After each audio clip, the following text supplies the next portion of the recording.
Hello everyone, welcome to Path Creator Academy. Path Creator Academy पर आपका स्वागत है। आज हम डिस्कस करने वाले हैं हमारी सीरीज का पार्ट नंबर 15। इससे पहले 14 पार्ट ऑलरेडी डिस्कस किए जा चुके हैं। यदि आपने वो 14 पार्ट नहीं देखे हैं तो आप डिस्क्रिप्शन में लिंक देके रखिए, वो पार्ट भी देख सकते हैं। ये 15वां पार्ट है सामान्य हिंदी का। जैसे कि ऑलरेडी हम बता चुके हैं, ये उन लोगों के लिए भी इम्पोर्टेंट है जो एसएससी जीडी की तैयारी कर रहे हैं, यूपी ट्रिपल एससी और जिसका पीईटी का एग्जाम होने वाला है उनके लिए भी इम्पोर्टेंट है। साथ में जो यूपीएसआई 2021 की तैयारी कर रहे हैं उनके लिए तो है ही। और इस पार्ट के अंदर हम 20 दिसंबर 2017 के अंदर जो शिफ्ट नंबर 1 में पेपर हुआ था, टोटल 27 शिफ्ट हुई थी। और 20 दिसंबर 2017 में जो शिफ्ट 1 में पेपर हुआ था उसके 40 क्वेश्चन हैं। ये 40 क्वेश्चन ना होके लगभग 80 क्वेश्चन हो जाते हैं। 80 और करीब क्वेश्चन हो जाते हैं, क्योंकि 40 क्वेश्चन के अतिरिक्त जो आगे पीछे के फैक्ट हैं वो भी डिस्कस करते हैं। ठीक है। यूपीएसआई का जो एग्जाम होता है वो 3 फेज के अंदर होता है। ऑलरेडी बता चुके हैं, 3 फेज होते हैं। पहला जो रहता है रिटर्न एग्जाम रहता है, दूसरा जो रहता है फिजिकल एग्जाम रहता है, तीसरा जो रहता है आपका डॉक्यूमेंट वेरिफिकेशन का रहता है। ठीक है। जो रिटर्न एग्जाम रहता है उसकी ये स्कीम कंप्लीट देके रखी है। उसमें 4 पेपर होते हैं, सॉरी 4 सब्जेक्ट होते हैं, एक ही पेपर होता है, 2 घंटे का पेपर रहता है। ठीक है। और 4 सब्जेक्ट आते हैं उसमें, सामान्य हिंदी आती है, मूल विधि, संविधान और सामान्य ज्ञान आता है, और ये रीजनिंग आती है और मैथ आता है। ठीक है। सभी सभी सब्जेक्ट से 40 क्वेश्चन आते हैं, 40-40 क्वेश्चन आते हैं सभी सब्जेक्ट से। प्रत्येक क्वेश्चन 2.5 मार्क्स का रहता है। इस तरीके से प्रत्येक सब्जेक्ट से 100 नंबर का, 100 अंक का आता है। ठीक है। तो इस तरीके से 400 नंबर का पूरा पेपर रहता है और आपके पास 2 घंटे रहते हैं। 2 घंटे रहते हैं और 160 क्वेश्चन रहते हैं। ठीक है। 160 क्वेश्चन रहते हैं और 2 आवर रहता है। ठीक है। जो नए स्टूडेंट है उनके लिए बता दिया, बाकी मैं ऑलरेडी सारे वीडियो में बता देता हूँ ये सब चीज, क्योंकि कुछ लोग नए जो जुड़े हैं उनके लिए। ठीक है ना। क्वेश्चन नंबर पहला देख लेते हैं आज का। क्वेश्चन नंबर फर्स्ट क्या है? अप्रीतम शब्द का अर्थ दिए गए विकल्पों में से कौन सा है? अप्रीतम, उसका विकल्प कौन सा है? देखिए, प्रीतम, प्रियतम मतलब क्या होता है? प्रियतम मतलब होता है पतिदेव या स्वामी। ठीक है। और यहां पर पूछा है कि अप्रीतम, अप्रीतम मतलब प्रतिमा का मतलब तो मूर्ति या प्रतिमा उसे बोलते हैं। प्रथम मतलब पहला होता है। तो अप्रीतम का क्या हो जाएगा? ऑप्शन नंबर बी एकदम करेक्ट हो जाएगा, बेजोड़। ठीक है। बेजोड़, जिसका जोड़ नहीं होता, अप्रीतम। ठीक है। क्वेश्चन नंबर 2 देखिए, दिए गए विकल्पों में से सही का चयन कर रिक्त स्थानों को भरें। धन के खालिस्तान में आज भी कुछ लोग खालिस्तान बन जाते हैं। धन के लालच में, धन के किसमें? लालच में। तो लालच इधर है। और कुछ लोग क्या बन जाते हैं? जयचंद बन जाते हैं। कोई सेंटेंस को जब पढ़ेंगे तभी आपको पता चल जाएगा। धन के लालच में, धन के लालच में आज भी कुछ लोग जयचंद्र बन जाते हैं। ठीक है। धन के भ्रष्टाचार तो वैसे ही नहीं आएगा, बंधु आएगा नहीं। ये सारे ऑप्शन गलत है। ऑप्शन नंबर ए एकदम करेक्ट आंसर हो जाएगा। नाउ नेक्स्ट क्वेश्चन देखिए, क्वेश्चन नंबर 3। जो क्वेश्चन नंबर 3 है वो मोह शब्द का कौन सा विशेषण है? देखिए विशेषण, देखिए विशेषण होते हैं 4 प्रकार के। कौन कौन से विशेषण होते हैं? पहला देखिए सार्वनामिक विशेषण होता है, दूसरा परिमाणवाचक विशेषण होता है, तीसरा संख्यावाचक विशेषण होता है, चौथा गुणवाचक विशेषण होता है। ये 4 विशेषण होते हैं। ठीक है। तो अभी पूछा है कि मोह कौन सा विशेषण है, तो मोह हो जाएगा, देखिए ये तो लिखे सारे, सार्वनामिक विशेषण, संख्यावाचक विशेषण, परिमाणवाचक विशेषण, गुणवाचक विशेषण, ये चारों के चारों विशेषण होते हैं। अभी ये पूछा है कि मोह कौन सा विशेषण है, तो मोह किस में आएगा? ये गुण के बारे में बता रहा है। मोह, क्रोध, लोभ, लालच, ये सारे क्या है? व्यक्ति के गुण है कि नहीं? परिमाणवाचक में हमेशा कोई चीज, कोई पदार्थ या कोई चीज आती है, जैसे 5 लीटर दूध, 10 किलो शक्कर, 3 मीटर कपड़ा, इस तरीके के जो सेंटेंस रहते हैं वो परिमाणवाचक में आते हैं। और सर्वनामिक, सर्वनाम जो है वो सर्वनाम से जुड़ा हुआ है। सर्वनाम में क्या होता है? वो शब्द जो संज्ञा के स्थान पर यूज होते हैं सर्वनाम कहलाते हैं, जैसे ये, बे, अ, उन, है ना। तो ये क्या है? सर्वनाम है। और संख्यावाचक में हमेशा संख्या में रहेगा, जैसे आ, संख्यावाचक में जैसे 3 सेब, 4 टमाटर, 4 नींबू, इस तरीके से मतलब काउंटेबल में रहेगी। 4 पुस्तक, है ना। 3 3 मैंगोज। तो इस तरीके से काउंटेबल रहेगी तो संख्यावाचक होगा। ये चारों हो गए। क्वेश्चन नंबर 4 देखिए अब, आगे नदियां पड़ी अपार, घोड़ा कैसे उतरे पार, राणा ने देखा इस पार, तब तक चेतक था उस पार। नदियां बहुत, तो दी गई पंक्ति में कौन सा अलंकार है? देखिए, जब भी लोक मर्यादा का उल्लंघन होता है तो वहां पर क्या हो जाता है? अतिशयोक्ति अलंकार हो जाता है। इस तरीके से बड़ा चढ़ाकर बात कही जाए कि लोक मर्यादा भंग हो जाए तो वहां पर अतिशयोक्ति अलंकार होता है। क्या होता है? अतिशयोक्ति। तो वही यहां पर होता है, हो रहा है। क्या हो रहा है कि राणा ने जब आगे नदियां पड़ी तो राणा का जो घोड़ा था उसका नाम चेतक था, तो आगे नदियां पड़ी पड़ी अपार, घोड़ा कैसे उतरे पार। तो उन्होंने सोचा कि घोड़ा कैसे उतरे। राणा ने देखा इस पार, राणा ने देखा कोई जगह है कि नहीं निकलने के लिए, तो तब तक उन्होंने देखा, तब तक तो चेतक उस पार था। तो ऐसे कैसे हो सकता है? अब नदी कोई छोटी मोटी तो रहती नहीं है, इतनी बड़ी नदी रहती है और कैसे एकदम फटाक से उधर तक पहुंच गया। तो इस तरीके से लोक मर्यादा का क्या हो रहा है? यहाँ पर उल्लंघन हो रहा है, तो वहां पर अतिशयोक्ति अलंकार हो जाता है। ठीक है। उत्प्रेक्षा अलंकार में क्या होता है? जैसे जानू जनहु जानो और मानो मनहु मानो, तो इस तरीके के वर्ड आते हैं तो वहां पर उत्प्रेक्षा अलंकार होता है। उपमा अलंकार में क्या होता है? उपमा अलंकार में सा, सदृश, समान, के समान, आ, इस तरीके के जो वर्ड आते हैं तो वहां पर उपमा अलंकार होता है। और अनुप्रास अलंकार में क्या होता है? व्यंजन वर्ड की आवृत्ति बार बार होती है तो वहां पर अनुप्रास अलंकार होता है। अनुप्रास अलंकार के 5 टाइप होते हैं। ठीक है। नाउ नेक्स्ट क्वेश्चन देखिए, क्वेश्चन नंबर 5 क्या कहता है? दिए गए विकल्पों में मूर्धनी शब्द का विपरीतार्थक, देखिए विपरीतार्थक बताना है मूर्धनी का। तो तात्कालिक का क्या होता है? तात्कालिक मतलब अभी, मतलब तुरंत की बात। और पूर्ण का, तात्कालिक का हो जाएगा पूर्णकालिक। पूर्णकालिक, तात्कालिक मतलब अभी और पूर्णकालिक मतलब तत्काल के लिए, और पूर्णकालिक मतलब पूर्ण काल के लिए। स्थायी का क्या हो जाता है? अस्थायी। ठीक है। विषाद का क्या होता है? हर्ष। विपरीतार्थक है ये। ठीक है सारे। हर्ष मतलब होता है बहुत ज्यादा खुशी हो, विषाद मतलब होता है दुख। तो मर्द मूर्धनी बचा है, मूर्धनी का क्या हो जाएगा? जीवांत। जीवांत मतलब जिसमें जीवात्मा हो, मूर्धनी मतलब जिसकी जीव आत्मा खत्म हो गई हो, उसे बोलते हैं मूर्धनी। ठीक है। मूर्धनी का विपरीतार्थक हो जाएगा जीवांत। ऑप्शन नंबर डी एकदम करेक्ट आंसर हो जाएगा।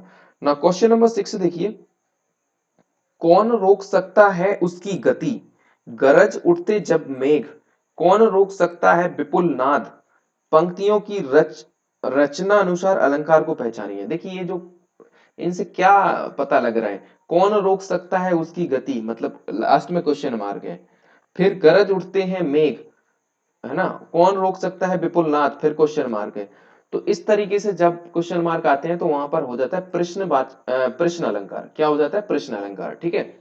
और बीप्स अलंकार वहां पर होता है जहां पर आदर, घृणा, क्रोध, शोक, विस्मय, इन चीजों को प्रभावी रूप से व्यक्त करना होता है तो उनकी पुनरावृत्ति होती है। जैसे छी छी, छी छी क्या, क्या दृश्य है, मतलब छी छी क्या काम है, राम राम, दोबारा है ना, पुनरावृत्ति हो रही, राम राम, है ना, छी छी राम राम। और मधुर मधुर में, जैसे एक एग्जांपल है, मधुर मधुर मेरे दीपक जला, मधुर मधुर मेरे दीपक जला, तो मधुर मधुर दो बार आया ना। जब भी पुनरावृत्ति होगी तो वहां पर क्या हो जाएगा? बीप से अलंकार। ऑप्शन, अभी इसका क्वेश्चन, इसका आंसर क्वेश्चन नंबर 6 का आंसर तो हो जाएगा बी, और बीप से अलंकार हो जाएगा। ठीक है। वहां पर जहां पर शब्दों की पुनरावृत्ति होगी। ठीक है। ना क्वेश्चन नंबर 7 देखिए, बगीचे की सुंदरता अनूठा है, सही वाक्य का चयन। देखिए गलत लिखा है, बगीचे की सुंदरता अनूठा है, बगीचे की सुंदरता अनूठी है, इस तरीके से वाक्य होगा। अनूठी है कहां पर है? बगीचे की, बगीचे की सुंदरता अनूठी है। ऑप्शन नंबर सी एकदम करेक्ट आंसर हो जाएगा। ठीक है। और बाकी तीनों के तीनों गलत है। ठीक है। क्वेश्चन नंबर 8 देखिए, हिंदी गद्य का सर्वप्रथम युग किसे माना जाता है? हिंदी गद्य का सर्वप्रथम युग माना जाता है भारतेंदु युग को, क्योंकि ये 1850 से लेके 1850 से 1900, इधर देखिए, भारतेंदु युग जो है 1850 से 1900 के बीच का है। ठीक है। तो ये है भारतेंदु युग। और अगर 1900 से 1920 तक जो रहता है वो द्विवेदी युग है। कौन सा है? द्विवेदी युग। ठीक है। ये दो युग है। Now next question, question number 9 देखिए, पंच परमेश्वर के लेखक कौन है? तो पंच परमेश्वर जो लिखी है वो लिखी है मुंशी प्रेमचंद ने। किसने लिखी है? मुंशी प्रेमचंद ने। मुंशी प्रेमचंद की केवल पंच परमेश्वर नहीं, इसके अलावा भी और इंपोर्टेंट इंपोर्टेंट रचनाएं वो देखिए, कुछ कम से कम 5 से 6 रचनाएं तो देख लीजिए। मुंशी प्रेमचंद की पंच परमेश्वर के साथ सौत, एक है कौन सी, सौत, दूसरी जो है गोदान, गबन, तीसरी गबन, चौथी देखिए बूढ़ी काकी, पांचवी ईदगाह, छठवीं पूस की रात, है ना, और सातवीं शतरंज के खिलाड़ी, सातवीं शतरंज के खिलाड़ी, आठवीं है ठाकुर का कुआं, नवी है कफन, कफन भी बहुत इंपॉर्टेंट है, कफन, ठीक है, और 10वीं है करबला, ठीक है, करबला, संग्राम और प्रेम की बेदी। ये 12 रचनाएं इंपॉर्टेंट है इनकी, प्रेम की बेदी, करबला और संग्राम, ठीक है, और ठाकुर का कुआं, है ना। एक बार रिपीट कर लेते हैं। एक तो जयशंकर प्रसाद की हो गई पंच परमेश्वर, ठीक है, ये सौत, सौत हो गई, पंच परमेश्वर हो गई, और बूढ़ी काकी हो गई, ईदगाह हो गया, पूस की रात हो गई, शतरंज के खिलाड़ी हो गई, ठाकुर का कुआं होगा, सप्त सरोज भी है एक इंपॉर्टेंट, है ना, गबन, गोदान, करबला, संग्राम, प्रेम की बेदी और ठाकुर का कुआं। ये सारी की सारी रचनाएं जो है वो है मुंशी प्रेमचंद्र की, ठीक है। जयशंकर प्रसाद की देखिए, जयशंकर प्रसाद की रचनाएं भी देख लीजिए। ये जो 10 रचनाएं हो गई मुंशी प्रेमचंद की। नाउ अब जयशंकर प्रसाद की कुछ रचनाएं देख लीजिए, जैसे कि कामायनी, कामायनी एक इंपॉर्टेंट है, कामायनी एक इंपॉर्टेंट है जो रचना वो जयशंकर प्रसाद की है। इसमें 15 सर्ग हैं, 15 कितने, 15 सर्ग, टोटल 15 सर्ग हैं। जैसे पहला सर्ग जिसमें हो गया चिंता, दूसरा पहला सर्ग हो गया चिंता, और 15वां सर्ग हो गया यहाँ पर चिंता के बाद आनंद, ठीक है। टोटल कामायनी की बात चल रही है, पहला सर्ग जिसमें है चिंता और आखिरी जो सर्ग है वो है आनंद। तो कामायनी इंपोर्टेंट हो गई। दूसरी जो इनकी रचना है, जयशंकर प्रसाद की बात कर रहे हैं, और कंकाल, कंकाल, तीसरी जो रचना है वो लहर है, चौथी है आंसू, लहर आंसू, स्कंदगुप्त, चंद्रगुप्त, स्कंदगुप्त, स्कंदगुप्त हो गई, पांचवी है चंद्रगुप्त, छठवीं है इरावती, इरावती इंपोर्टेंट है, और झरना भी इंपोर्टेंट है, झरना, लहर, आंसू, कंकाल, स्कंदगुप्त, चंद्रगुप्त, इरावती और झरना, ठीक है। ये इंपोर्टेंट रचना है प्रेमचंद्र जी की। मुंशी प्रेमचंद्र हो गया, हो गए, और इसके बाद जयशंकर प्रसाद जी हो गए। फिर है रामचंद्र शुक्ल, रामचंद्र शुक्ल की रचनाएं भी देख लेते हैं। रामचंद्र शुक्ल की भी कुछ इंपोर्टेंट रचना है, जैसे कि पहली रचना है इनकी 11 वर्ष का समय, बहुत इंपॉर्टेंट है, 11 वर्ष का समय। दूसरी रचना है भय और क्रोध, ठीक है, और भय और क्रोध, और तीसरी रचना है ईर्षा, चौथी रचना है घृणा, पांचवी रचना है करुणा, घृणा करुणा, और छठवीं रचना है रस मीमांस, और सातवीं जो इंपॉर्टेंट रचना है वो है भ्रामर गीत। कौन सी है, भ्रामर गीत, ठीक है। और आठवीं जो रचना है गोस्वामी तुलसीदास, और नौवीं रचना है रस मीमांस। ये 9 रचना इंपॉर्टेंट है रामचंद्र शुक्ल की, रस मीमांस, ठीक है, भ्रामर गीत भी इन्हीं की है। 11 वर्ष का समय, भय और क्रोध, ईर्षा, घृणा, करुणा, लज्जा और ग्लानि, रश्मिमांस और भ्रामर गीत, ये सारी की सारी 11 रचनाएं जो हैं वो रामचंद्र शुक्ल की हैं। नाउ अभी एक और कवि बची हैं जिन्हें आधुनिक युग की मीरा भी बोला जाता है, महादेवी वर्मा जी। तो महादेवी वर्मा की बहुत इंपोर्टेंट इंपोर्टेंट रचनाएं देख लेते हैं, जैसे निहार, ये इनकी पहली रचना है निहार। दूसरी है निहार के अलावा आकाशदीप, तीसरी है यामा, ठीक है, यामा और शांत गीत, अतीत के चलचित्र, श्याम गीत, गौरा, ठीक है। ये इनकी इंपोर्टेंट इंपोर्टेंट 5 रचनाएं हो गई, 5, ठीक है। नाउ नेक्स्ट क्वेश्चन देखिए, क्वेश्चन नंबर 9 जो था इसका पंच परमेश्वर का आंसर हो जाएगा मुंशी प्रेमचंद, ठीक है। नाउ क्वेश्चन नंबर 10 देखिए, दिए गए विकल्पों में से प्रति का बहुवचन कौन सा है। देखिए प्रति जो है वो देखिए प्रति लास्ट में क्या आ रहा है, इकारांत आ रहा है ना, इकारांत, छोटी ई आ रही है ना, इकारांत। तो जब इकारांत वर्ड आता है तो उस पे हम क्या, या पे चंद्र बिंदी लगा के बहुवचन बना देते हैं, तो प्रति का क्या बन जाएगा, प्रतियां। साथ में क्या होता है कि कुछ चीजों को बहुवचन कैसे बनाते हैं वो देख लीजिए, जैसे कि वृंद हो गया, ये पहला वर्ड हो गया वृंद, दूसरा हो गया वर्ग, ठीक है, तीसरा हो गया लोग, और चौथा हो गया वृंद वर्ग लोग, और इसके अलावा गढ़ और जन और गढ़। ब्रंद, ब्रंद क्या होता है, ब्रंद में क्या होता है, जब भी हम, जैसे कवि है, कवि में हम ब्रंद लगा देंगे ना तो कवि ब्रंद बन जाएगा ना, तो ये कवि ब्रंद बहुवचन हो गया, कवि ब्रंद हो गया, मुनि ब्रंद हो गया, नारी ब्रंद हो गया। तो इस तरीके से हम बना सकते हैं बहुवचन।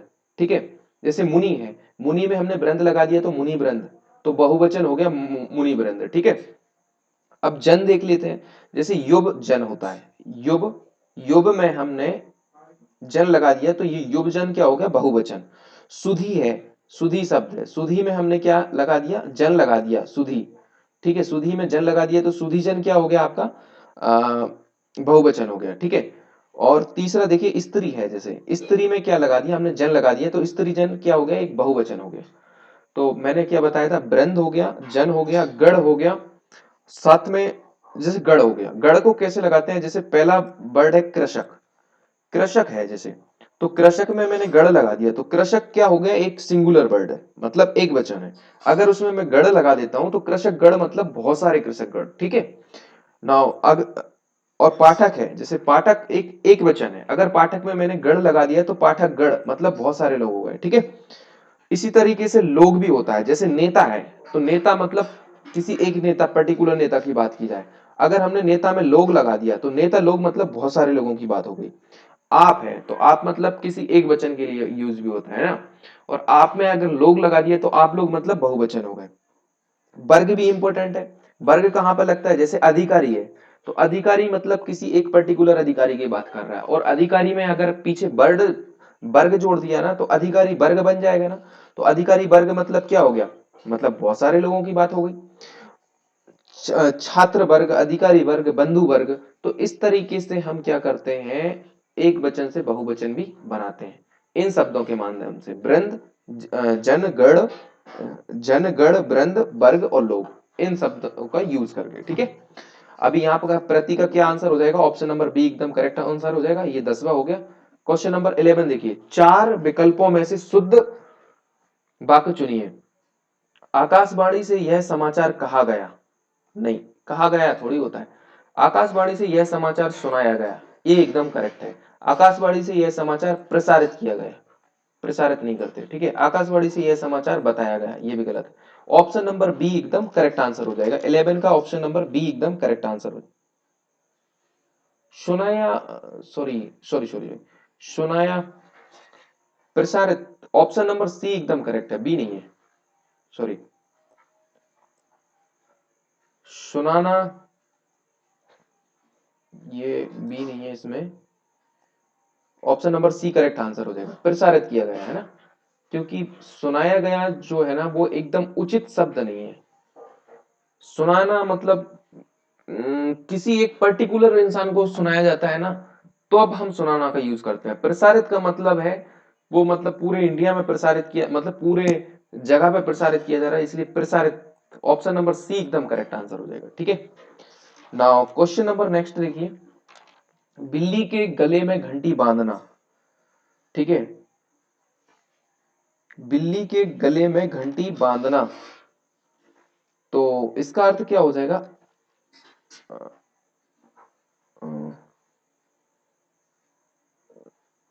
बिल्ली के गले में घंटी, अपने को संकट में डालना, बिल्ली को क्रोधित करना, या फिर घंटी सुनने में मजे लेना, घंटी को सजाना। तो इसका ऑप्शन नंबर सी हो जाएगा, अपने को संकट में डालना, है कि नहीं। बिल्ली के गले में घंटी बांधना मतलब अपने को संकट में डालना तो है ही, इतने आसानी से थोड़ी घंटी वो बंध पाएगी। ठीक है, ऑप्शन नंबर सी एकदम करेक्ट आंसर हो जाएगा क्वेश्चन नंबर 12 का। क्वेश्चन नंबर 13 देखिए, जमीन आसमान एक करना। ठीक है, तो इस मुहावरे का अर्थ है जमीन आसमान एक करना मतलब बहुत ज्यादा घोर प्रयत्न करना। ठीक है, ऑप्शन नंबर बी एकदम करेक्ट आंसर हो जाएगा। ठीक है, ना क्वेश्चन नंबर 14 देखिए, पुरानी हिंदी, उर्दू, अंग्रेजी के मिश्रण से उत्पन्न जबान कौन सी है। मानक भाषा, पश्चिम, नहीं, ये सारी भाषा नहीं है, हिंदुस्तानी भाषा है। हिंदुस्तानी भाषा कैसे आ गई, इसमें हिंदी भी मिला है, हिंदी भी मिक्स है, उर्दू भी मिक्स है, अंग्रेजी भी मिक्स है, क्योंकि अंग्रेजों ने भी राज किया, उर्दू मतलब कुछ मुस्लिम लोगों ने भी राज किया, है ना। तो इस तरीके से ये भाषाएं सारी की सारी मिक्स होकर एक हिंदुस्तानी भाषा बनी। क्वेश्चन नंबर 15 देखिए, पीपल पात सरिस मन डोला, इस पंक्ति में मन क्या है। देखिए, पीपल पात सरिस मन डोला, इसमें सबसे पहले तो उपमा अलंकार है। ठीक है, सरिस का मतलब सरिस, सदृश, सा, समान, इस तरीके के वर्ड आएंगे तो वहां पर उपमा अलंकार होगा। उपमा अलंकार के होते हैं चार भेद। कौन कौन से? उपमेय, उपमान, ये चारों भेद हैं। उपमेय, उपमान और वाचक और साधारण गुण धर्म, साधारण गुण या धर्म। ठीक है, ये होता है। तो उपमेय क्या होता है? जिसकी उपमा दी जाती है वो होता है उपमेय। जैसे पीपल पात सरिस मन डोला, तो मन क्या हो गया इनका? उपमेय। यहाँ पे यही क्वेश्चन पूछा है, मन क्या है? उपमेय। और उपमान क्या हो गया? पीपल पात। पीपल पात मतलब पीपल का पत्ता, क्या हो गया? उपमान। और वाचक मतलब क्या होता है? सा, समान, सदृश, इस तरीके के जो वर्ड रहते हैं उन्हें बोलते हैं वाचक। तो यहाँ पे वाचक क्या हो गया? सरस, सरिस, है ना। और साधारण धर्म क्या होता है? साधारण गुण धर्म क्या होता है? जो दोनों में कॉमन रहता है। तो क्या है कॉमन? डोलना। क्या है कॉमन? डोलना। तो मन क्या हो गया यहाँ पे? उपमेय। तो 15 का ऑप्शन नंबर डी एकदम करेक्ट आंसर होगा, क्योंकि मन भी डोल रहा है और पीपल का जो पात है वो भी डोल रहा है। तो साधारण गुण धर्म जो रहता है, जो दोनों में कॉमन रहता है, उसे बोलते हैं साधारण गुण धर्म। तो डोलना क्या हो गया? साधारण गुण धर्म।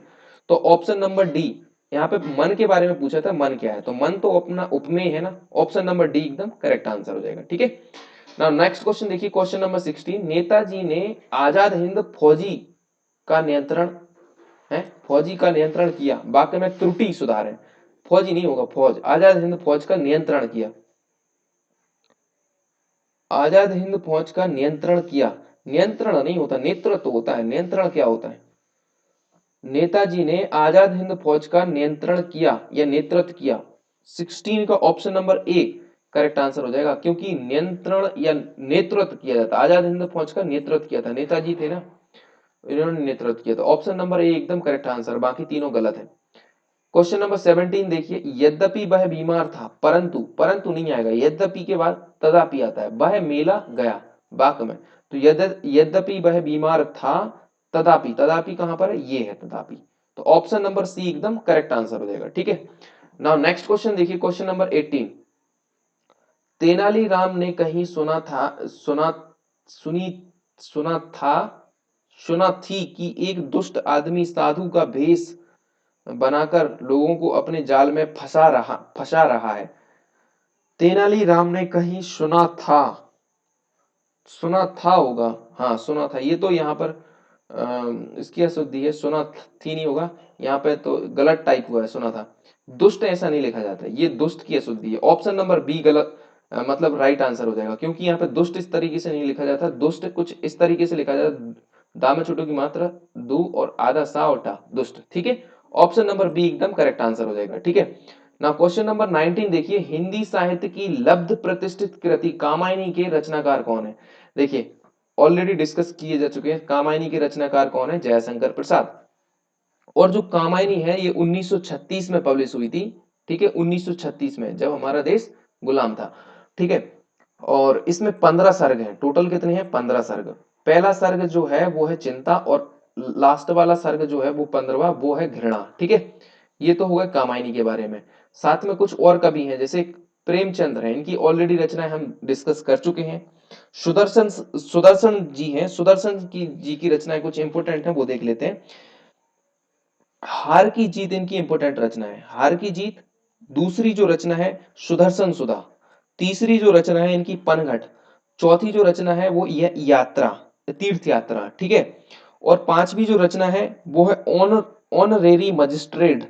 और छठवीं जो रचना है वो है राजपूत की हार, राजपूत की हार। और सातवीं जो रचना है इनकी भाग चक्र। ये 7 इंपोर्टेंट रचना है सुदर्शन जी की। ठीक है, एक बार और डिस्कस कर लेते हैं। हार की जीत, सुदर्शन सुधा, पनघट, सुदर्शन सुधा, पनघट, और तीर्थ यात्रा, और पुष्पलता, और ऑनररी मजिस्ट्रेट, भाग चक्र, और राजपूत की हार। ठीक है, ये सारी की सारी रचनाएं सुदर्शन जी की। अब आगे जी भी इंपोर्टेंट है। आगे जी की जो रचना है वो, जैसे नदी के दीप, नदी के दीप जो एक इंपॉर्टेंट रचना है आगे जी की। साथ में कितनी नावों में कितनी बार, बहुत ज्यादा इंपॉर्टेंट रचना है, कितनी नावों में कितनी बार। दूसरी जो रचना है कि आंगन के पार द्वार। ठीक है, तीसरी जो रचना है इनकी, अरे या वार रहेगा याद, अरे या वार रहेगा याद। चौथी जो रचना है, एक बूंद सहसा उछली, ठीक है। और पांचवी जो रचना है, नदी के द्वीप, नदी के द्वीप। ये आगे जी की 5 इंपोर्टेंट रचना है। कौन कौन सी, एक बार और दोबारा देख लेते हैं।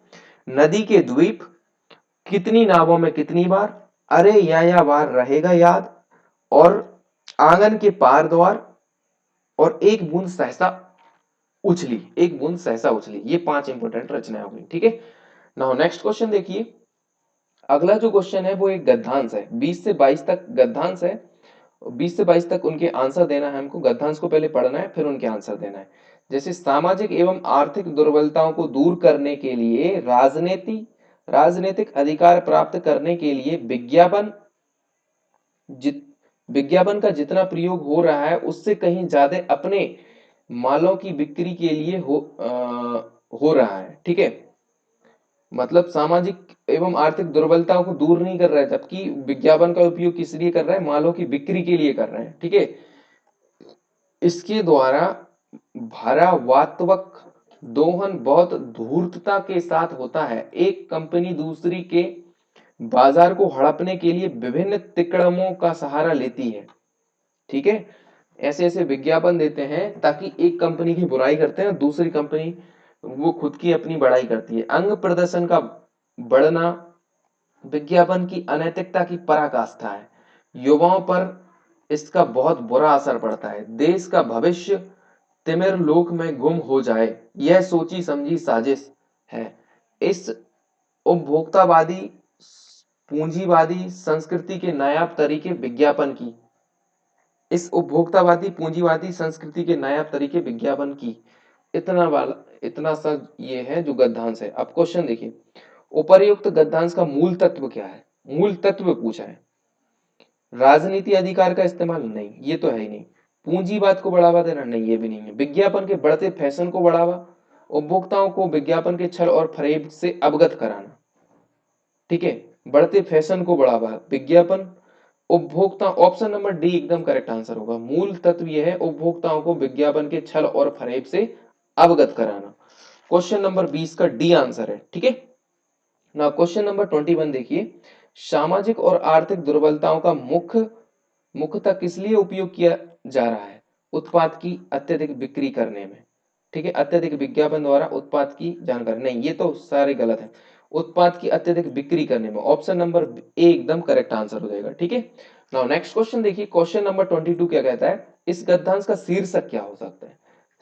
शीर्षक संस्कृति, अस्मिता और विज्ञापन। विज्ञापन दाताओं की सूची समझी साजिश, नहीं ये नहीं हुआ। पूंजीवादी और विज्ञापन, नहीं। बाजारू संस्कृति, नहीं। ऑप्शन नंबर ए एकदम करेक्ट है। संस्कृति है और अस्मिता है और विज्ञापन है, ये तीनों के तीनों वर्ड आए। इस गद्यांश का सही शीर्षक ये रहेगा, उचित शीर्षक, ठीक है। क्वेश्चन नंबर 23 देखिए। जो शब्द क्रिया की विशेषता बताएं उसे क्या बोलते हैं, क्रिया विशेषण, ठीक है। पहले क्रिया विशेषण समझ लिए। क्रिया क्या होती है, किसी काम को करने, किसी कार्य का होने का जो बोध कराए, वो शब्द जो क्रिया कहलाते हैं। जैसे कि राम खाना खा रहा है, तो राम क्या कर रहा है, हमें ये पता चल रहा है कि राम जो है वो खाना खा रहा है। और क्रिया विशेषण क्या होता है कि राम जल्दी जल्दी खाना खा रहा है, तो जल्दी जल्दी क्या हो गया, वो क्रिया की विशेषण हो गया, क्रिया विशेषण हो गया, ठीक है। क्योंकि वो जो खा रहा है वो तो एक खाना खाना तो क्रिया विशेषण है, साथ में जल्दी जल्दी जो है ना वो खाना खा रहा है, इसलिए वो हो गया क्रिया विशेषण, ठीक है। और क्रिया होती है दो टाइप की होती है, एक सकर्मक क्रिया होती है और एक अकर्मक क्रिया होती है। सकर्मक क्रिया पे क्या होता है, किसी काम पर प्रभाव पड़ता है, किसी कार्य पर प्रभाव पड़ता है, ठीक है। और अकर्मक क्रिया पे क्या होता है, कर्ता पर प्रभाव पड़ता है, काम का कर्ता पर प्रभाव पड़ता है, ठीक है। जैसे कि राम सो रहा है, तो इसमें कर्ता पे, स्वयं पर, राम पे ही प्रभाव पड़ रहा है ना काम का, तो ये है एक अकर्मक क्रिया। क्या है, अकर्मक क्रिया। राम पत्र लिख रहा है, तो वो पत्र लिख रहा है, उसके काम पर प्रभाव पड़ रहा है, मतलब वो पत्र लिख रहा है, उस पर प्रभाव पड़ रहा है, तो ये है एक सकर्मक क्रिया, हाँ सकर्मक क्रिया, ठीक है, सकर्मक। और ये अकर्मक क्रिया। क्रिया के दो टाइप हो गए, सकर्मक और अकर्मक, ठीक है। यहाँ पर क्रिया विशेषण हो गया, ठीक है।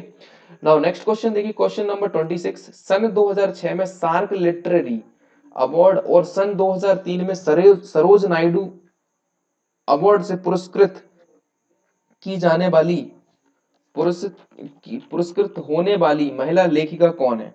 तो महिला लेखिका जो है वो महिला लेखिका है मैत्री पुष्पा। ठीक है, मैत्री पुष्पा।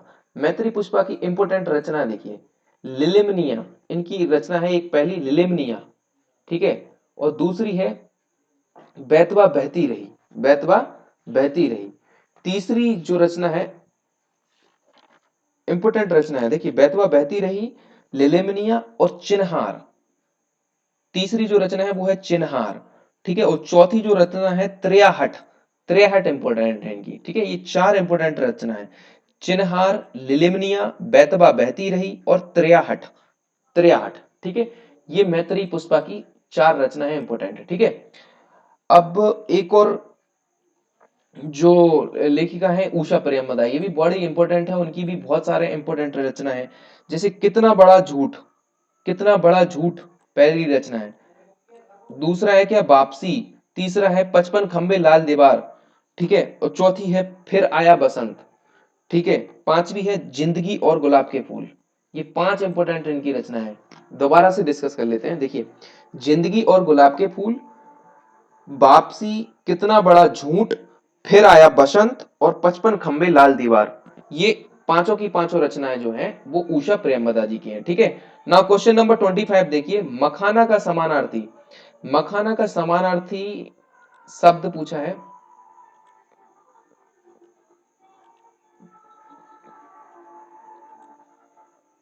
मखाना का समानार्थी।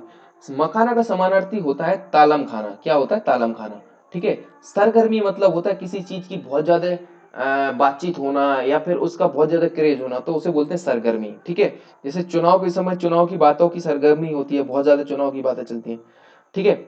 और गुसल खाना, गुसल खाना एक फारसी मिक्स वर्ड है। गुसल खाना का मतलब होता है, गुसल खाना जहां पर स्नान घर रहता है ना, स्नान घर को हम गुसल खाना बोलते हैं, नहाते हैं जहां पर, ठीक है, तो उसे बोलते हैं गुसल खाना। तो यहाँ पे पूछा था मखाना का समानार्थी, मखाना का समानार्थी हो जाएगा तालम खाना, ठीक है। नाउ नेक्स्ट क्वेश्चन देखिए, कूपमंडूक होना। कूपमंडूक का मतलब होता है अत्यंत सीमित ज्ञान होना। क्या होना? अत्यंत सीमित ज्ञान होना, मतलब लिमिटेड नॉलेज होना, ठीक है। क्वेश्चन नंबर 26 का डी आंसर हो जाएगा। क्वेश्चन नंबर 27 देखिए, निम्नलिखित वाक्य को ध्यान से पढ़ें और तय करें कि कौन से हिस्से में त्रुटि है। आधुनिक परिवार का एक हिस्सा बनकर जिंदगी मानसिक तनाव से गुजर गई है। गुजर गई है नहीं, गुजर रही है, ठीक है। तो ये यहाँ पर त्रुटि है, गुजर गई है नहीं, गुजर रही है। तो ऑप्शन नंबर बी एकदम करेक्ट हो जाएगा, इस पार्ट में त्रुटि है, गुजर रही है। आधुनिक परिवार का एक हिस्सा बनकर जिंदगी मानसिक तनाव से गुजर रही है, ठीक है। ये इस तरीके से जैसे ही आप सेंटेंस पढ़ेंगे आपको ऑटोमेटिक भी ये आएगा, जितनी ज्यादा प्रैक्टिस करेंगे ऑटोमेटिक ये आएगा। इसका कोई त्रुटि, इसका कोई ट्रिक याद नहीं है कि आपने याद कर लिया कि यहाँ पर रही है तो आएगा, तो हम एग्जाम में याद करके रही आ जाएगा, ठीक है। ये बाय प्रैक्टिस आ जाएगा। ना क्वेश्चन नंबर 28 देखिए, देव प्रसन्न होकर मनुष्यों को वर देते हैं। वाक्य में देव क्या है? देव शब्द का, तो देव शब्द का बहुवचन बताएं। अच्छा, देव शब्द देवगण होता है, ठीक है। देव जन नहीं होता, देव लोक नहीं होता। जन नहीं लगाते, जन हर किसी में नहीं लगाते। देखिए, जन किस में लगेगा? जैसे युव जन, सुधी जन, स्त्री जन, उन वर्डों में जन लगेगा, हर कहीं पे जन नहीं लगेगा। वृंद भी नहीं लगाते, वृंद उन चीजों में लगेगा जैसे कवि वृंद, मुनि वृंद, नारी वृंद, उसमें लगेगा। देव में गण लगेगा, देवगण, छात्रगण, कृषकगण, पाठकगण, ठीक है। देव लोग, लोग भी नहीं लगेगा, लोग उनमें लगता है जैसे आप लोग, तुम लोग, नेता लोग, इस तरीके में शब्दों में लगता है। तो यहाँ पर option number A correct answer हो जाएगा, देवगढ़, ठीक है। क्वेश्चन नंबर 29 देखिए, सतर्कता का समानार्थी शब्द क्या होगा? सतर्कता मतलब बहुत ज्यादा चौकन्ना होना, तो मुस्तैदी एकदम करेक्ट वर्ड हो जाएगा, मुस्तैद, ठीक है। सार्थक था मतलब कोई चीज का इंपोर्टेंस है ना। समझदारी मतलब बहुत ज्यादा, मतलब इंटेलिजेंसी, तुम्हारे पास कितनी समझदारी है। उचित मतलब होता है उचित मतलब प्रॉपर वैल्यू, ठीक है, उचित, उचित मूल्य, किसी चीज का उचित मूल्य है ना, करेक्ट वैल्यू। तो यहाँ पे सतर्कता का समानार्थी पूछा है, तो सतर्कता का समानार्थी हो जाएगा मुस्तैदी, ठीक है। नाउ क्वेश्चन नंबर 30 देखिए, दिए गए विकल्पों में से सही का चयन करके रिक्त स्थान की पूर्ति करना है। कन्या की खालिस्तान के आरोप में उसे आजीवन जेल हुई। जेब मतलब कन्या की क्या करी? हत्या करी। Option number C correct answer हो जाएगा। बरी तो होगा नहीं, पगड़ी नहीं, दृष्टि नहीं, ठीक है। ऑप्शन नंबर सी करेक्ट है। क्वेश्चन नंबर 31 देखिए, अरे वाह, खालिस्तान आपका आगमन तो आकस्मिक है, अरे वाह। तो यहाँ पर देखिए अरे वाह जब आता है तो वाह वर्ड आया है तो यहाँ पे विस्मयदिबोधक चिन्ह आएगा इस तरीके का। तो कहा क्या आएगा, विस्मयदिबोधक। ठीक है, विस्मयदिबोधक क्या होता है, ये इस तरीके का जो चिन्ह रहता है इसे विस्मयदिबोधक चिन्ह बोलते हैं, है ना। ये छी छी, राम राम, अरे वाह, ओह कितना सुंदर दृश्य है, इस तरीके के जो विस्मयदिबोधक चीजें रहती है उनमें ये चिन्ह यूज करते हैं। ठीक है, दोहरा अवतरण, जब भी हम इकहरा अवतरण रहता है एक, ये ऐसा, ये अक्सर जो कवि रहते हैं उनके उपनाम के लिए यूज करते हैं, इकहरा अवतरण, है ना, इस तरीके से। एक होता है दोहरा अवतरण, एक के बाद एक और कॉमा रहता है, दो, इस तरीके से इसे बोलते हैं हम दोहरा अवतरण। ठीक है, किसी की उक्ति जो रहती है, किसी के द्वारा कहा गया जो सेंटेंस रहता है उसी को दोबारा से बताना हो, किसी को बताना हो तो वो इसके अंदर लिखते हैं, तो दोहरा अवतरण रहता है वहां पर। अर्धविराम क्या होता है, देखिए जब भी कोई चीज रहती है एक छोटा सा कॉमा लगा देते हैं तो इसे बोलते हैं हम विराम, सॉरी विराम चिन्ह। ठीक है, लेकिन क्या होता है अर्धविराम में, क्या होता है इस कोमा के साथ एक ऊपर बिंदी भी रख देते हैं इस तरीके से, तो उसे बोलते हैं अर्धविराम। ठीक है, ठीक है, और प्रश्नवाचक चिन्ह तो सिंपल प्रश्नवाचक चिन्ह इस तरीके से बना रहता है। ठीक है, नाउ क्वेश्चन नंबर नेक्स्ट देखिए 32, हल्दी घाटी के रचनाकार हैं, हल्दी घाटी के रचनाकार हैं श्याम नारायण पांडे। केवल हल्दी घाटी के रचनाकार श्याम नारायण पांडे नहीं है, श्याम नारायण पांडे ने कुछ दो तीन इनकी और इंपोर्टेंट रचना है। पहले इनकी इंपोर्टेंट रचना है हल्दी घाटी, तो एक तो हो गई, साथ में दूसरी जो रचना है इनकी वो है जौहर, जौहर के ऊपर इन्होंने जौहर लिखा है। ठीक है, दूसरा जो है सॉरी तीसरा हो गया, पहली हल्दी घाटी, दूसरा जौहर, तीसरा क्या है, तीसरी इनकी है तुमुल, और चौथी है इनकी गौराबद, गोराबद, गोरा का जो वध हुआ था ना उसके बारे में भी लिखा है, चौथी है ना। और पांचवी है शिवाजी, और छठवीं है जय पराजय। ठीक है, ये इंपोर्टेंट, जय पराजय और शिवाजी, गोरा, जौहर, हल्दी घाटी का युद्ध, तो ये सारी इंपोर्टेंट रचनाएं थी श्याम नारायण पांडे की। ठीक है, श्याम नारायण पांडे। इसके अलावा सोहन लाल द्विवेदी की इंपोर्टेंट रचनाएं लिखते हैं, ये भी इंपोर्टेंट कवि हैं, बड़े देशभक्त कवि हैं। ठीक है, तो सोहन लाल द्विवेदी की एक इंपोर्टेंट रचना है, पहले नंबर इनकी है बांसुरी। कौन सी रचना है, बांसुरी, बांसुरी इन्होंने लिखी। ठीक है, दूसरी जो इनकी इंपोर्टेंट रचना है वो है भैरवी। कौन सी है, भैरवी। तीसरी जो इंपोर्टेंट रचना है इनकी है वो है कुणाल, कुणाल, कुणाल, है ना। चौथी जो इंपोर्टेंट रचना है वो है चेतना, और बच्चों के लिए दूध बतासा। पांचवी जो रचना है इनकी है बच्चों के लिए दूध बतासा, और पूजा गीत सेवाग्राम, पूजा गीत सेवाग्राम, ये इनकी इंपोर्टेंट रचना है। एक बार रिपीट कर लेते हैं, एक तो भैरवी इंपोर्टेंट हो गई और बांसुरी इंपोर्टेंट हो गई, कुणाल, चेतना, और प्रभाती, और पूजा गीत सेवाग्राम, बच्चों के लिए दूध बतासा, ये सोहनलाल द्विवेदी की इंपोर्टेंट रचना है। ठीक है, अब अयोध्या सिंह हरिऔध, ये भी इंपोर्टेंट कवि हैं, इनकी भी रचना देख लीजिए। अयोध्या सिंह हरिऔध है जो इनकी ठेठ हिंदी का ठाठ जो है, ठेठ हिंदी का ठाठ, एक तो ये अयोध्या सिंह हरिऔध की इंपोर्टेंट रचना हो गई, साथ में एक वो अयोध्या सिंह हरिऔध की और इंपोर्टेंट रचना बताते हैं, ठेठ हिंदी का ठाठ हो गया, और वो ठेठ हिंदी का ठाठ रुक्मणी परिग्रह, यस रुक्मणी परिग्रह इनकी इंपोर्टेंट रचना है। ठेठ हिंदी का ठाठ रुक्मणी परिग्रह, पहली दूसरी, और प्रदुम्न, प्रदुम से जुड़ी, एक मिनट, अयोध्या सिंह हरिऔध, ये तीन तो इंपोर्टेंट है। हाँ, एक इंपोर्टेंट चौथी जो रचना मेरे को याद नहीं आ रही थी वो है प्रिय प्रवास, ठेठ हिंदी का ठाठ, प्रिय प्रवास, और अधखिला फूल, प्रद्युम्न विजय, प्रद्युम्न विजय और रुक्मणी परिणय, सॉरी अब याद आया, रुक्मणी परिणय और प्रद्युम्न विजय, ये चार पांच इंपोर्टेंट रचना हो गई। ठीक है, अयोध्या सिंह हरिऔध की, सोहनलाल द्विवेदी की हो गई, श्यामनारायण पांडे की हो गई। ठीक है, ना क्वेश्चन नंबर 33 देखिए, दिए गए विकल्पों में से सही का चयन कर रिक्त स्थान भरें। मंत्र बाह्य खालिस्तान है जो अक्षरों एवं शब्दों के खालिस्तान से बनती है, मिश्रण तो इनमें नहीं होता, संगीत नहीं होता, शब्दों के जुड़ने से, मंत्र वह वचन है, ये ध्वनि है, शब्दों के समूह, यस ऑप्शन नंबर डी एकदम करेक्ट आंसर हो जाएगा, शब्दों का क्या होता है, समूह होता है। मंत्र वह ध्वनि है जो शब्दों एवं अक्षरों के समूह से बनती है, ठीक है, क्वेश्चन नंबर 33 का डी आंसर हो जाएगा। क्वेश्चन नंबर 34 देखिए, दिए गए विकल्पों में से सही का चयन कर रिक्त स्थान को भरें। ये चारों खालिस्तान आपस में वैज्ञानिक विषयों पर खालिस्तान करते रहते हैं। क्या करते रहते हैं? चारों क्या करेंगे? चार जने हैं तो चर्चा ही करेंगे ना। अक्सर, ये चारों अक्सर आपस में, option number A correct answer हो जाएगा। देखिए, ये तो बाय प्रैक्टिस से आएगा, कहीं पे इसका कोई शॉर्ट ट्रिक नहीं है। कहीं आपको जितने ज्यादा पढ़ पढ़ के क्वेश्चन सॉल्व करते रहेंगे तो ये बाय प्रैक्टिस से आ जाएगा। ठीक है, तो ये चारों अक्सर आपस में वैज्ञानिक विषयों पर चर्चा करते रहते हैं। ऑप्शन नंबर ए एकदम करेक्ट आंसर हो जाएगा। नाउ नेक्स्ट क्वेश्चन देखिए, व्यक्ति, वस्तु या स्थान के नाम को क्या बोलते हैं? संज्ञा। यस, संज्ञा बोलते हैं। और संज्ञा, संज्ञा के कितने टाइप होते हैं? संज्ञा के 5 टाइप होते हैं। कौन कौन से? एक तो होती है व्यक्तिवाचक संज्ञा, दूसरी होती है जातिवाचक संज्ञा, ठीक है, तीसरी होती है व्यक्तिवाचक जातिवाचक, और तीसरी होती है गुणवाचक। ठीक है, अ, गुणवाचक संज्ञा, और द्रव्यवाचक संज्ञा, चौथी द्रव्यवाचक संज्ञा, गुणवाचक संज्ञा, और संख्या निश्च सॉरी जातिवाचक, व्यक्तिवाचक, द्रव्यवाचक, भाववाचक संज्ञा। ठीक है, इस तरीके से ये 5 होती हैं संज्ञा के टाइप। क्रिया, क्रिया ऑलरेडी डिस्कस। जिस कार्य से या जिस सेंटेंस से ये पता चले कि किसी काम का होना बताया जा रहा है तो वहां पर क्रिया कहते हैं। क्रिया 2 टाइप की होती है, सकर्मक क्रिया और अकर्मक क्रिया।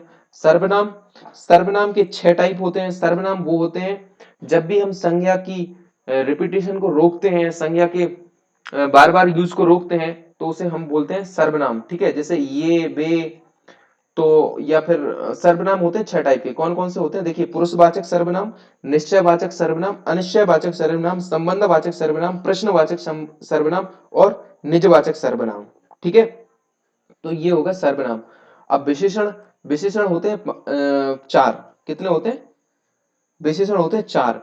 सार्वनामिक विशेषण, गुणवाचक विशेषण, संख्यावाचक विशेषण, और गुणवाचक, संख्यावाचक, और सार्वनामिक, गुणवाचक, संख्यावाचक,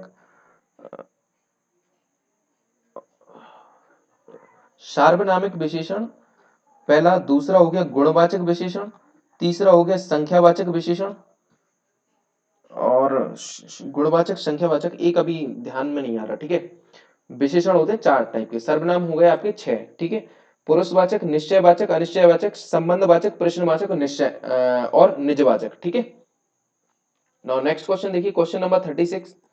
खालिस्तान से संज्ञा या सर्वनाम की विशेषता प्रकट होती है। तो किससे होती है? विशेष से विशेषता प्रकट होती है। देखिए, विशेष होता क्या है? जैसे यह काली गाय है, यह, मैंने एक सेंटेंस लिखा, यह काली गाय है, यह काली गाय है, ये पूरा सेंटेंस है तक, है ना। तो यह तो क्या हो गया यहाँ पर? सर्वनाम। क्या हो गया? सर्वनाम। यह काली गाय, गाय क्या होगा? गाय क्या होगा यहाँ पर? विशेष। क्या हो जाता है? विशेष, क्योंकि गाय की तो विशेषता ही बता रही है। कैसी गाय है? काली। काली क्या हो गया? एक विशेषण हो गया। क्या हो गया? विशेषण। ठीक है, और विशेषण में भी गुणवाचक विशेषण हो गया, क्योंकि ये काला, पीला, इस तरीके से कलर के बारे में बता रहे हैं ना, तो ये गुणवाचक विशेषण है। ठीक है, तो ये जो विशेषण है गुणवाचक विशेषण है, और गाय क्या हो गई? विशेष। तो विशेष से संज्ञा या सर्वनाम की विशेषता प्रकट होती है, विशेष से। ठीक है, संज्ञा ऑलरेडी डिस्कस कर चुके हैं, विशेषता कुछ है। विशेषता मतलब होती है खासियत, है ना, और विशेषण ये हो गया। ठीक है, क्वेश्चन नंबर 37 देखिए, छिचला शब्द का विलोम, छिचला मतलब होता है कम गहरा, और छिचला का विलोम हो जाएगा गहरा। ठीक है, तृप्ति मतलब पूरी उसकी जो इच्छा है ना, वो उसे बोलते हैं तृप्ति, है ना।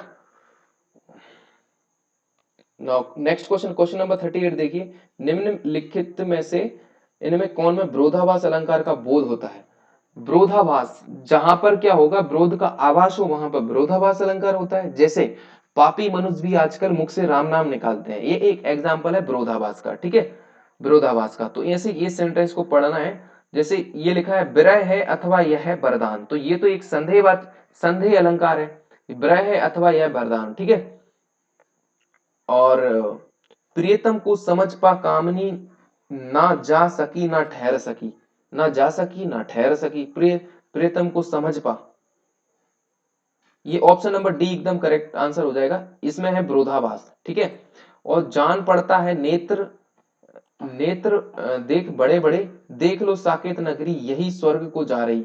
इन दोनों में तो नहीं है, ये दोनों में तो डिफरेंट अलंकार है। प्रियतम को समझ पा, कामनी ना जा सकी ना ठहर सकी। ऑप्शन नंबर डी एकदम करेक्ट आंसर हो जाएगा। ठीक है, जहां पर अथवा ये इस तरीके से बढ़ आ जाते हैं तो वहां पर क्या हो जाता है, ये जो रहेगा वो संदेह अलंकार हो जाएगा। ठीक है, क्योंकि इसमें डिसाइड नहीं हो पा रहा विरह है अथवा वरदान। ठीक है, जान पड़ता है नेत्र देख बड़े बड़े, जो दो वर्ड जब भी आ जाते हैं तो वहां पर यमक अलंकार होता है, दोनों का अलग अलग अर्थ हो रहा है, तो यहाँ पर यमक अलंकार है। ठीक है, और यहाँ पर संदेह अलंकार है, तो यहाँ पर है विरोधाभास। ठीक है, क्वेश्चन नंबर 39 देखिए, काठ का उल्लू का अर्थ क्या है। काठ का उल्लू होता है मतलब अत्यंत मूर्ख, उसे कुछ ज्ञान नहीं होता। काठ यानी लकड़ी का बना हुआ। ठीक है, निर्जीव मतलब वो होता है जिसमें जान नहीं रहती। अड़ेग मतलब वो होता है कोई किसी एक बात पर अड़ेग रहना, स्थिर हो जाना। ठीक है, अत्यधिक सरल, तो सरल वो तो सिंपल ही लिखा है। ठीक है, ना क्वेश्चन नंबर लास्ट यानी क्वेश्चन नंबर 40 देखिए, बच्चों की कहानियां लिखने वाले चाचा चौधरी पात्र के रचनाकार।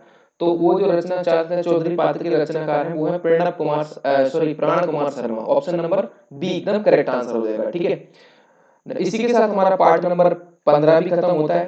टोटल हमारे 27 पार्ट डिस्कस करना है हमको, हम 15 पार्ट पर पहुंच जा चुके हैं। अगर आप रेगुलर इस वीडियो को देख रहे हैं, इस सारे पार्ट को आपने देखा है, तो आप बहुत अच्छे से डिसाइड हो चुका होगा आपके लिए कि क्या चीज पढ़ना है क्या चीज नहीं पढ़ना है। ये जो हमारा प्राइमरी एम जो था मेरा यही था, इस वीडियो का उद्देश्य सिर्फ और सिर्फ यही था, क्या चीज पढ़ना है क्या नहीं पढ़ना है। क्योंकि हिंदी व्याकरण देखा जाए तो अपने आप में ही बहुत बड़ी चीज है, बहुत ज्यादा पढ़ना पड़ता है। ठीक है, question number sorry part number 16 भी बहुत जल्दी आएगा हमारा। आप देखेंगे बहुत सारे वीडियो और बहुत सारे लेक्चर ऑनलाइन ऑफलाइन इस तरीके से लोग पढ़ाई कर रहे हैं, पढ़े जा रहे हैं संधि समास, कुछ भी पढ़े जा रहे हैं। मतलब बोला कि हिंदी व्याकरण है तो पढ़ते जा रहे हैं पढ़ते जा रहे हैं। अब इस लेक्चर को देखने के बाद या फिर पिछले आपने 14 लेक्चर देखे हैं, देखने से पता चल रहा होगा आपने दुनिया भर की संधि समास पढ़े, क्या एक भी क्वेश्चन आया संधि से, क्या एक भी क्वेश्चन आया समास से है इस तरीके से। तो आपको आप पहले इस लेक्चर को कंप्लीट देखो, अगर आपने नहीं देखा है पूरे के पूरे 15 वीडियो देख लो, फिर आप पढ़ाई करो कि क्या पढ़ना है। क्योंकि पढ़ने फिर लास्ट में तो ये लगेगा कि मैंने पढ़ा तो बहुत था लेकिन मार्क्स कम है। ठीक है, तो मिलते हैं नेक्स्ट पार्ट पार्ट नंबर 16 के अंदर। Thank you very much for watching. अगर आप नए हैं इस चैनल पे तो प्लीज चैनल को सब्सक्राइब कर लें और ज्यादा से ज्यादा सपोर्ट करें चैनल को, थोड़ा सा शेयर भी कर दिया करें ताकि और लोग की भी मदद हो जाए। ठीक है, मिलते हैं नेक्स्ट पार्ट पार्ट नंबर 16 के अंदर। Thank you very much.